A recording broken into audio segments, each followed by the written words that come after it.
এই স্ট্রবেরি গাছের যে চারাগুলো আমি করেছিলাম, এই যে এই অল্প রেখেছি আর কয়েকটা আমি এই মাটিতে লাগিয়ে দিয়েছি।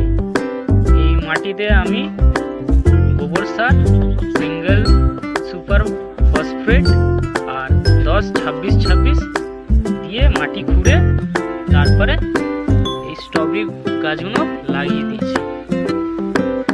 এই যে মাটির টবে যে স্ট্রবেরি গাছগুলো দেখছেন, এর যখন প্রোডাকশান কমে যাবে তখন এইটার প্রোডাকশান শুরু হবে, আর এটার যখন প্রোডাকশান কমে যাবে তখন এই মাটির স্ট্রবেরিগুলো হবে।